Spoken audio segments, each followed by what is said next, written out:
c'est un message en lien avec l'élévation du Messie, c'est-à-dire son ascension au ciel et le fait qu'il demeure dans le ciel jusqu'à présent dans la position la plus élevée qui soit. On va regarder ensemble donc l'élévation du Messie et ses implications pour Israël et pour les croyants. L'élévation du Messie dans les évangiles. Donc notre première lecture, ça sera Matthieu, chapitre 28, les versets 16 à 20. Et c'est un passage qui est en lien avec le mandat missionnaire. Qu'est-ce qu'on appelle le mandat missionnaire? Vous allez voir. Je lis. Les 11 disciples allèrent en Galilée sur la montagne que Jésus leur avait désignée. Quand ils le virent, ils se prosternèrent devant lui. Mais quelques-uns eurent des doutes. Jésus, s'étant approché, leur parla ainsi. « Tout pouvoir m'a été donné dans le ciel et sur la terre. Allez, faites de toutes les nations des disciples, les baptisant au nom du Père, du Fils et du Saint-Esprit, et enseignez-leur à observer tout ce que je vous ai prescrit. Et voici, je suis avec vous tous les jours jusqu'à la fin du monde. » Donc c'est au moment de l'enlèvement, bien sûr. Et puis, Marc 16, versets 19 et 20. Le Seigneur, après leur avoir parlé, fut enlevé au ciel, et il s'assit à la droite de Dieu. Et ils s'en allèrent prêcher partout. Le Seigneur travaillait avec eux et confirmait la parole par les miracles qui l'accompagnaient. Donc on voit dans ces deux passages, c'est que le moment de l'ascension, le moment de l'enlèvement en fait du Messie, de son ascension au ciel, est en lien avec le mandat missionnaire, ce qu'en anglais on appelle « the Great Commission ». Le Seigneur est dans cette position où tout pouvoir, comme il dit, tout pouvoir m'ont été donnés dans le ciel et sur la terre. Et donc Jésus ayant reçu tout pouvoir, il va manifester d'abord ce pouvoir et cette puissance dans le fait d'être enlevé. Premièrement. Le fait qu'il soit enlevé montre la puissance qui agit par Jésus au travers de Jésus. Personne ne peut monter au ciel. Vous n'avez pas ce pouvoir, vous n'avez pas cette puissance. Mais le Seigneur, cette puissance agit dans le Seigneur pour l'enlever au ciel. Et Marc nous donne la précision qu'après leur avoir parlé, il fut enlevé au ciel, il s'assit à la droite de Dieu. Et de suite après, et ils s'en allèrent prêcher partout. Et donc les apôtres vont commencer la prédication de la bonne nouvelle dans cette situation où le Seigneur a reçu tout pouvoir. Et il manifeste cela notamment par le fait qu'il travaille avec eux en manifestant des miracles, des guérisons, des signes, des prodiges, qui accompagnent la prédication de la bonne nouvelle. En ce qui concerne Luc, on va lire Luc. Eh bien, Luc, au chapitre 24, va nous décrire la réaction des disciples après l'enlèvement. Je lis Luc, chapitre 24, versets 51 à 52. « Il les conduisit jusque vers Béthanie. Ayant levé les mains, il les bénit. Et pendant qu'il les bénissait, il se sépara d'eux et fut enlevé au ciel. Pour eux, après l'avoir adoré, ils retournèrent à Jérusalem avec une grande joie. » Quand Jésus est enlevé au ciel, que font les disciples? Ils commencent à l'adorer. Ils commencent à l'adorer et ils sont remplis d'une très très grande joie. Alors on trouve dans le livre de Daniel, au chapitre 7 et au verset 14, la mention de ce Fils de l'homme qui est adoré par toutes les nations. Et je vous lis donc Daniel qui a, au chapitre 7, il a une vision céleste. Et dans sa vision céleste, il voit arriver, je lis le verset 13, « Je regardais pendant mes visions nocturnes et voici que sur les nuées du ciel arriva comme un fils d'homme. Il s'avança vers l'ancien des jours et on le fit approcher de lui. On lui donna, donc à ce fils de l'homme, la domination, l'honneur et la royauté, et tous les peuples, les nations et les hommes de toute langue le servirent. Sa domination est une domination éternelle qui ne passera pas, et sa royauté ne sera jamais détruite. Donc, qu'est-ce que c'est? Qui est ce Fils de l'homme? C'est le Messie qui est élevé, ici chez Daniel, mais aussi dans les évangiles, qui est élevé à la droite de Dieu, à la droite de la majesté céleste. Et chose très intéressante, c'est que Daniel nous dit que ce Fils de l'homme, eh bien, tous les peuples, les nations et les hommes de toute langue le servirent. Et il y a ici un mot qui est en araméen, qui veut dire en fait servir au sens d'un service divin, d'adorer Dieu. Ce que fait Daniel, il nous décrit ce Fils de l'homme, qui est servi par par les peuples, par les nations, par les hommes de toute langue. Et ce mot désigne le service que l'on rend, le culte que l'on rend à Dieu. Et ce mot, vous allez le découvrir, vous l'avez déjà rencontré dans Daniel. Chaque fois qu'il y a un épisode, notamment avec Daniel, avec les compagnons de Daniel, lorsqu'ils décident de ne pas se souiller avec la nourriture du roi, lorsque les compagnons de Daniel refusent de servir la statue, c'est-à-dire de l'adorer, chaque fois ce mot désigne, ce service, désigne le fait que des personnes refusent de servir les idoles et ne veulent servir que Dieu. Et donc Daniel a construit peu à peu son récit de manière à nous dire que servir dans le sens d'adorer, c'est servir Dieu. Ou c'est servir les idoles. C'est au choix. Et donc, lorsqu'on arrive dans Daniel 7, verset 14, la question est de savoir, est-ce que c'est un culte idolâtre ou est-ce que c'est un culte valide? Est-ce qu'on est en train d'adorer un homme? Dans ce cas-là, c'est une idolâtrie.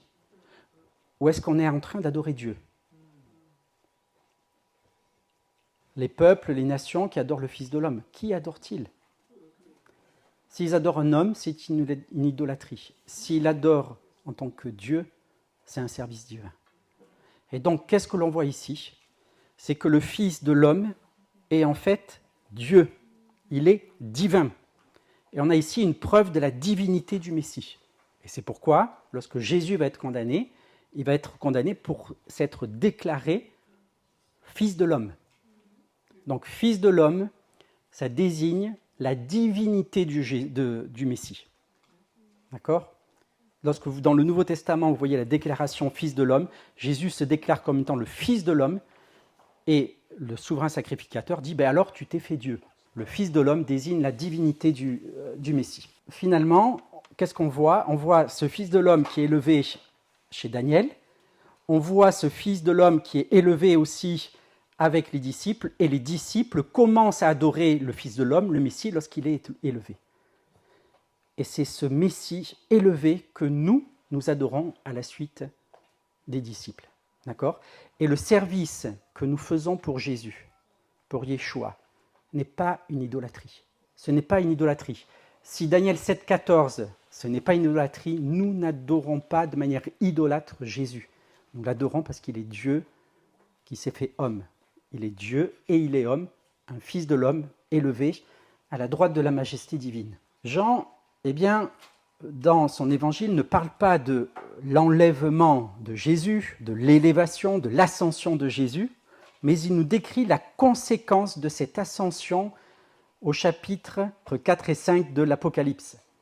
Et j'aimerais qu'on lise ensemble l'Apocalypse 5, le verset 6. Je lis. « Et je vis, au milieu du trône et des 4 êtres vivants, au milieu des vieillards, un agneau qui était comme là, immolé. Il avait 7 cornes et 7 yeux qui sont les 7 esprits de Dieu envoyés par toute la terre. » Une porte qui s'ouvre dans le ciel et Jean qui monte dans le ciel. Et qu'est-ce qu'il voit? Il voit l'adoration céleste. Il voit les 24 anciens. Il voit les 4 êtres vivants. Il voit les anges qui sont en train d'adorer celui qui est sur le trône. Et il entend parler de celui qui est sur le trône, le lion de la tribu de Juda. Mais il ne le voit pas.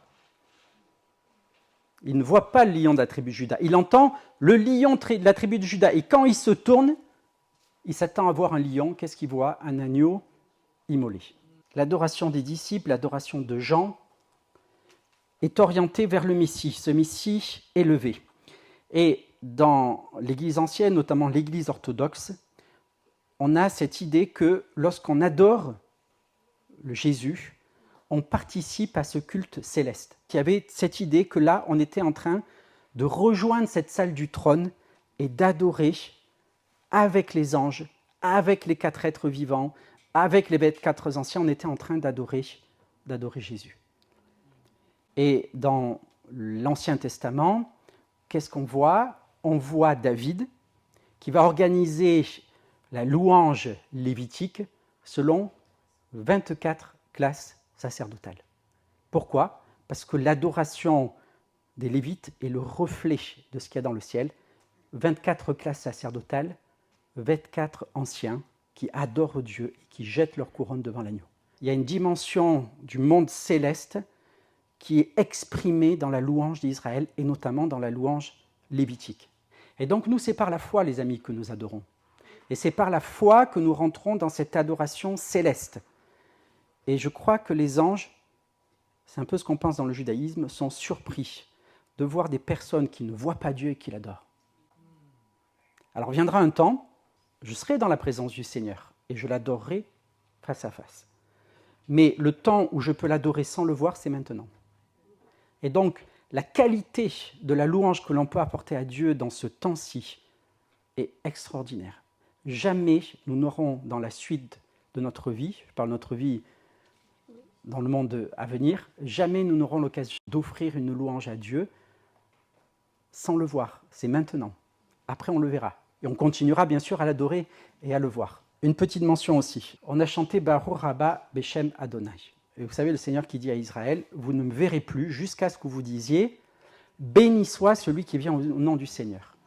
Alors il y a 2 manières de voir cela. Il y a, pour que le Seigneur revienne, il faut qu'Israël dise, béni soit celui qui vient au nom du Seigneur. Et puis il y a une autre manière qui est la mienne, c'est que je crois que lorsque le Seigneur viendra avec les nuées célestes et qui viendra délivrer Israël, et qu'Israël sera délivré, les gens spontanément diront « Waouh, béni soit celui qui vient au nom du Seigneur ». C'est quelque chose qui va partir de leurs entrailles et qui va être spontané, qui ne pourra pas être retenu.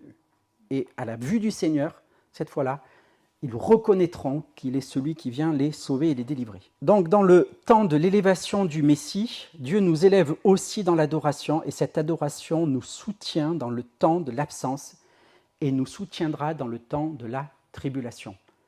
La question, on l'a dit cet après-midi, la grande question de l'Apocalypse, c'est qui adorons-nous?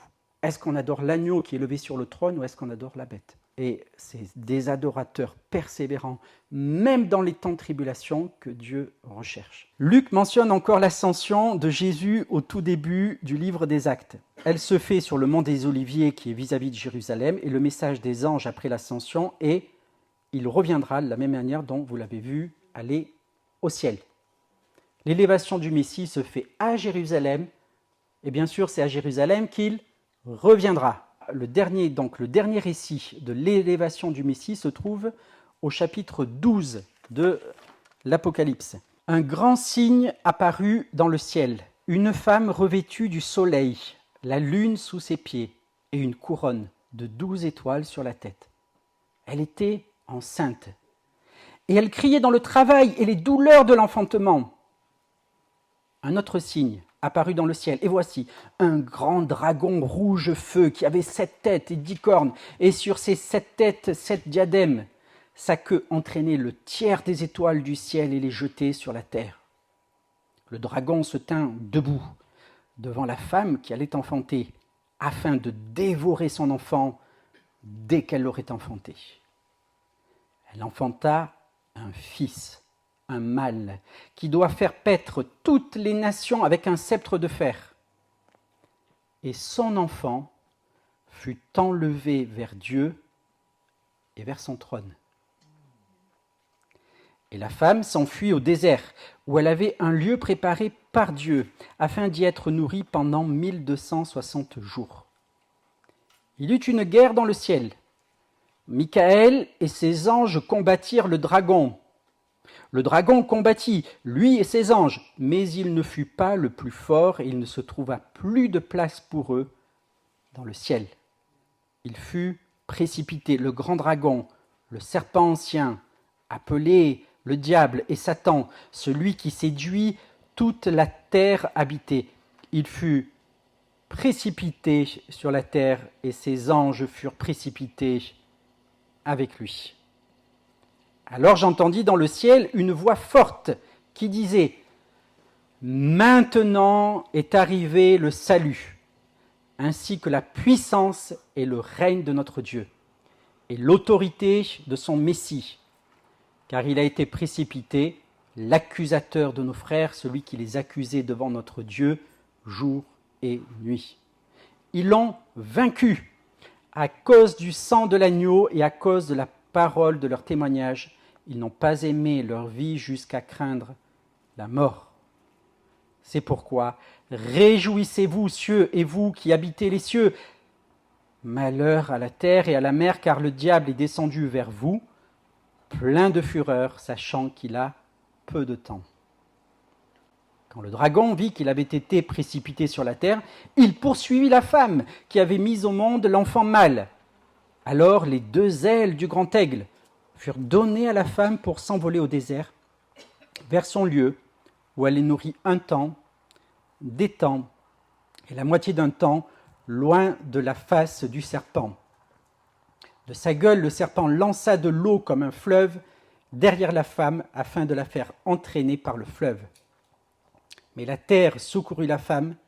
Elle ouvrit sa bouche et engloutit le fleuve que le dragon avait lancé de sa gueule. Le dragon fut irrité contre la femme et s'en alla faire la guerre au reste de sa descendance, à ceux qui gardent les commandements de Dieu et qui retiennent le témoignage de Jésus. Et il se tint debout sur le sable de la mer. La description donc de cette femme, qui est-elle ? Cette femme, elle représente Israël. Et c'est évident puisqu'elle va mettre au monde qui ? Le Messie, un enfant mâle. Et cet enfant mâle, le dragon, il y a un dragon qui est là, qui essaye de manger cet enfant. Il n'y parvient pas. L'enfant est élevé au ciel. Et puis, le dragon va continuer à poursuivre cette femme. Et cette femme va être secourue. Israël est décrit comme une femme enceinte prise dans les douleurs de l'accouchement. Et cela évoque des images d'Israël dans l'Ancien Testament. Par exemple, dans Ésaïe 66, la restauration miraculeuse et rapide de la nation d'Israël est comparée à une femme qui accouche avant même d'être en travail. Les douleurs de l'accouchement représentent la restauration d'Israël au milieu d'une souffrance dont la durée sera limitée. Et Ésaïe compare la renaissance d'Israël à la naissance d'un enfant mâle qui naîtra en un jour. Et donc Jean va reprendre ce texte qui concerne la nation d'Israël et l'applique au Messie. Le dessein de Satan est la protection divine. Dans ce combat qui se mène, il y a quelque chose de très intéressant, c'est que Jean va accumuler les descriptions qui concernent Satan. Il le décrit comme étant le serpent ancien, qui s'appelle le diable, et Satan, qui séduit le monde entier. Et cela nous indique que la guerre contre Israël est le point culminant de la guerre menée par Satan à la fin des temps. C'est dans son combat contre le peuple juif que Satan révèle sa nature. Et je n'ai pas besoin de vous expliquer l'histoire.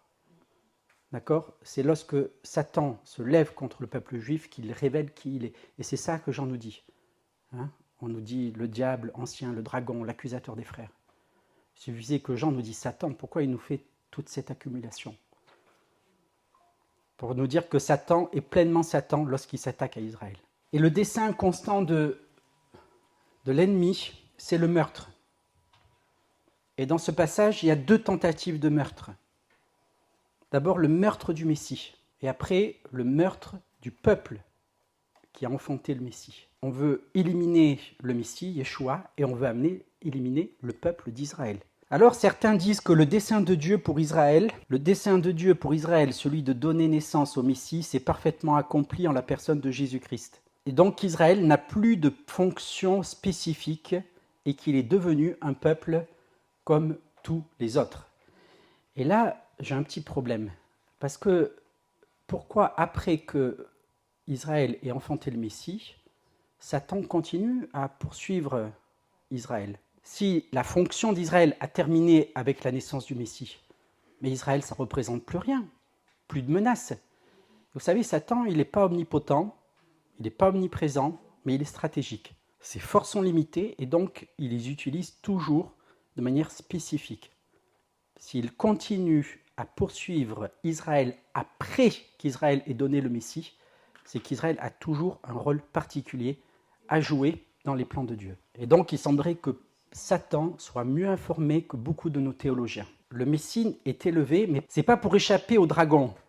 La femme, c'est vrai, on lui donne les ailes du grand aigle pour qu'elle s'échappe, mais le Messie, il est élevé. Pourquoi le Messie est élevé? Et c'est le cœur de ce que je vais vous dire ce soir. Il est élevé dans une position d'autorité et de victoire. Et là, il nous faut faire une comparaison, une analogie entre Joseph, et je parle ici du Joseph qui a été vendu par ses frères et qui est devenu premier ministre de l'Égypte, une comparaison entre Joseph et Jésus. En fait, l'élévation du Messie, c'est la promesse d'une délivrance future. Jean va utiliser des éléments prophétiques qui évoquent les événements qui ont conduit à la formation du peuple juif en Égypte et à sa délivrance. Vous allez voir ça dans le texte. La soumission à Joseph, lorsque les frères de Joseph lui sont soumis, qui a été élevé au rang de premier ministre de Pharaon, était le signe du salut de la famille de Jacob. Et dans le texte de Apocalypse 12, l'élévation du Messie au ciel, dans une position de domination, est également la promesse de la future délivrance d'Israël. Lorsque Joseph est vendu par ses frères et qu'il est élevé à la position de Premier ministre, il n'y a pas encore de famine, il n'y a pas encore de menaces, tout ça, mais la position élevée qu'il a va lui permettre de délivrer son peuple. Lorsque le Seigneur Yeshua est élevé dans une situation là aussi où Israël est en péril, son élévation signifie qu'il va bientôt amener une délivrance pour Israël, comme Joseph l'avait fait. Et dans le combat qui nous est présenté, eh bien, dans la première phase de la bataille, le Messie donc, est élevé au ciel et Satan est précipité sur terre. Et la victoire sur Satan est manifestée par l'ange Michaël, le protecteur d'Israël. Dans le ciel, le combat, dans le ciel, pas sur terre, dans le ciel, le combat se joue en lien avec Israël. Et donc, l'élévation du Messie n'a pas dissous la spécificité d'Israël, et cela même dans le ciel. Parce qu'on pourrait penser qu'une fois que le Messie est élevé, il devient un Messie universel, et qu'il n'a plus rien de spécifiquement juif. C'est ce que certains pensent. Mais là, dans le cadre de son élévation et du combat spirituel autour de cela, qui intervient? Michaël. Et Jean n'avait pas besoin de nous dire que c'était Michaël. Il suffisait qu'il nous dise « Satan était précipité sur terre ». Pas besoin de nous dire quel était l'agent qui avait agi, quel était l'agent de cette chute de Satan. Là, c'est Michaël. Pas l'ange protecteur de l'Église. L'ange protecteur d'Israël. Joseph a été élevé et sa position a été gardée secrète pour que plus tard, il puisse sauver sa famille. Eh bien, cette absence de Joseph préfigure l'absence du Messie. Le Messie en étant élevé, ne fuit pas le dragon, il ne fuit pas le combat, il ne fuit pas Satan, il ne s'échappe pas, mais il prépare la délivrance future d'Israël. Et élevé, il peut secourir son peuple ainsi que tous les disciples de l'agneau. Il y a dans ce passage une analogie entre la sortie d'Égypte et la délivrance finale. Et Jean va employer deux expressions dans ce passage. Il parle des ailes du grand aigle et que la terre ouvre sa bouche. Alors, qu'est-ce que c'est que ces ailes du grand aigle qui sont données à cette femme et la terre qui ouvre sa bouche pour délivrer cette femme au moment où le dragon va jeter un fleuve d'eau contre elle? Jean va parler de ces ailes du grand aigle et c'est une métaphore de la délivrance utilisée au sujet de l'exode d'Israël. C'est une expression que l'on trouve au moment de la sortie d'Égypte, dans le texte de l'Exode. On trouve ces deux expressions, et notamment lorsque Israël va sortir d'Égypte, que la mer va s'ouvrir et que la mer va se refermer et engloutir toute l'armée de Pharaon, à ce moment-là, il y a le premier worship leader de l'histoire, Moïse. Oui, c'est la première personne dans la Bible que l'on voit chanter une louange à Dieu. Eh bien, Moïse va chanter et va dire, à propos de la mer qui engloutit les armées de Pharaon, la terre les a engloutis. Les ailes du grand aigle, qu'est-ce que c'est? C'est Israël qui est pris de l'Égypte et qui est transporté jusque dans la terre promise. Donc, un temps de retour sur la terre promise, un temps d'Aliyah. Qui nous a dit que le retour à Sion n'était pas prophétisé dans le Nouveau Testament? Et deuxièmement, la terre qui ouvre sa bouche pour engloutir, c'est Israël qui est délivré d'une menace militaire. À la fin des temps, Israël sera délivré d'une menace militaire, c'est ça que Jean nous annonce. Pour terminer, c'est que Jean va relier donc, une fois encore, le jour du Seigneur avec la sortie d'Égypte. Lorsque le Messie nous semble fuir ou être absent du combat, lorsqu'il est caché à nos yeux, sachons qu'il prépare notre délivrance. On voit parfois, on ne voit pas le Seigneur agir, et puis on est dans cette attente. Et on se dit, Seigneur, quand c'est que tu vas agir? En fait, la provision pour la délivrance, elle est déjà là. À quel moment la délivrance va venir? Je ne sais pas, mais ce que je fais dans ces moments-là, c'est que je loue le Seigneur. Pourquoi? Parce que c'est le seul moment où je vais pouvoir le louer sans voir la délivrance et le remercier pour sa délivrance. Une fois qu'elle sera arrivée, parce que je l'aurai vu, je le louerai pour la délivrance. Mais le seul moment où j'ai l'opportunité de le louer pour quelque chose dont je suis sûr qu'il va me donner, c'est juste avant la délivrance. Et donc l'adoration nous soutient aussi dans cette attente de la délivrance. Heureusement qu'il est élevé dans la toute-puissance, parce que sa toute-puissance est nécessaire à l'accomplissement des promesses. Il est fidèle, ce qu'il a fait pour Israël au jour de la sortie d'Égypte, il le fera encore. Et la fidélité de Dieu à Israël est le gage de sa fidélité aux promesses qu'il nous a faites. Dans ce combat, Satan, il essaye de dévorer le Messie, il essaye de s'apprendre à Israël qui a enfanté le Messie. Et après, contre qui se tourne-t-il? Contre les chrétiens, contre ceux qui gardent le témoignage de Jésus. Et donc, on voit que l'ennemi choisit Israël et les disciples de l'agneau comme cible de ses attaques. Et les deux sont engagés dans un même combat.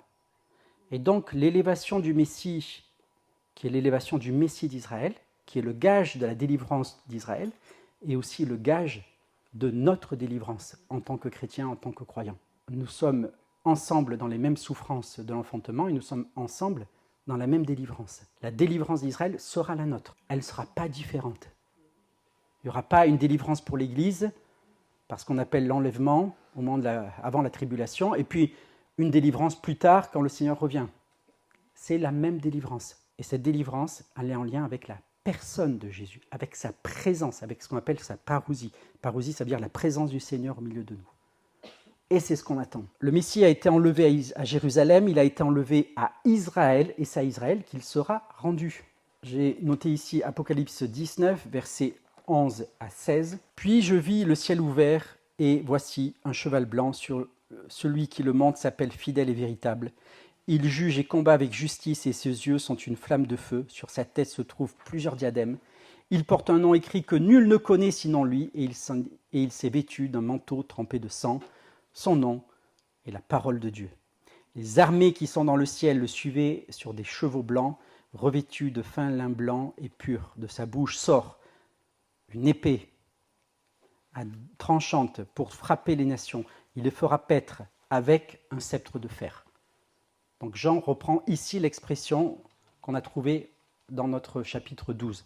On est au chapitre 19, donc quand le Messie revient, on retrouve cette expression « il les fera paître avec un sceptre de fer. Et il foulera la cuve du vin de l'ardente colère du Dieu Tout-Puissant. Il a sur son manteau et sur sa cuisse un nom écrit « Roi des rois et Seigneur des seigneurs ». Ne nous trompons pas, l'ennemi s'acharne d'abord sur Israël, puis ensuite sur les disciples de Jésus, qui sont greffés sur Israël. Et c'est cette assemblée, cette réunion de croyants d'entre Israël et d'entre les nations qui résistera à l'ennemi. Conclusion. Joseph a été caché à ses frères, ils le pensaient esclave. Il était en fait Premier ministre. Ils le pensaient pauvre, il avait toutes les richesses de l'Égypte. Et Joseph était la provision pour ses frères. De la même manière, les amis, Jésus, Yeshua, dans le secret, est notre provision. Il prépare notre délivrance spécifique. Et chaque délivrance que le Seigneur nous donne est une anticipation de cette délivrance finale. Chaque provision à laquelle il pourvoit est une anticipation de sa provision finale. Eh bien, Joseph a accueilli ses frères autour d'un grand repas. Eh bien, les amis, de la même manière, le Messie nous accueillera. Il accueillera Israël, il accueillera les disciples d'entre les nations autour d'une grande table. Ce qu'on appelle le festin des noces de l'agneau. Et cette table, c'est la table d'Israël, c'est la table du Messie, et c'est la table qui est la provision pour toutes les délivrances dont vous avez besoin dans les temps à venir. Les délivrances pour les temps à venir se trouvent sur la table du Messie d'Israël, ce Joseph, pas ailleurs. Il n'y aura pas de prince de l'Église qui sera élevé pour vous. Il y a déjà un prince, c'est le prince d'Israël. Et c'est lui, auprès de lui, qu'on va chercher notre délivrance. Et donc, si dans le ciel, Yeshua a laissé à Michaël le soin de chasser Satan sur la terre, eh bien, en fait, il prendra les choses en main lui-même et ne laissera pas à un autre la tâche de délivrer son peuple qui sera sur le point de succomber sous le glaive des nations. La puissance de Michaël est la conséquence de la victoire acquise à la croix, où Jésus a dépouillé les dominations et les autorités et les a livrées publiquement en spectacle. Et Michaël a la puissance de vaincre parce que le Messie a été élevé. Le Messie est au ciel, il siège à la droite de Dieu, à la droite de la majesté divine, et au ciel, c'est un fils, un mâle circoncis, un juif qui est élevé. Il n'abandonnera pas son peuple à la tribulation, mais viendra le secourir, et alors ses pieds se poseront sur le mont des Oliviers. Et de la même manière, il ne vous abandonne pas dans la tribulation que vous traversez. On a tous des tribulations, petites et grandes. Et parfois, on est submergé. Parfois, l'eau, elle monte jusque là. On a juste la bouche pour respirer, et des fois, juste 2 trous de narine. Et on n'en peut plus. Eh bien, dans cette tribulation que vous traversez, sachez qu'il est là et qu'il est prêt à envoyer des anges puissants. Il a pour lui la toute-puissance, la fidélité et l'amour ardent pour ses frères. Et comme Joseph, qui ne pouvait plus se contenir devant ses frères, vient le moment où la compassion de notre Seigneur va se manifester dans votre vie par un débordement de bénédiction, de provision et d'amour tendre. Au moment où Joseph va dire « Je suis votre provision », son cœur est débordant. Et au moment où le Seigneur vous donne cette délivrance dont vous avez besoin, c'est un débordement d'amour. Il ne peut plus se contenir. C'est pas vous qui... C'est pas parce que vous êtes à bout, c'est le Seigneur qui est à bout d'amour pour vous. Et il allait jusqu'à la croix pour ça.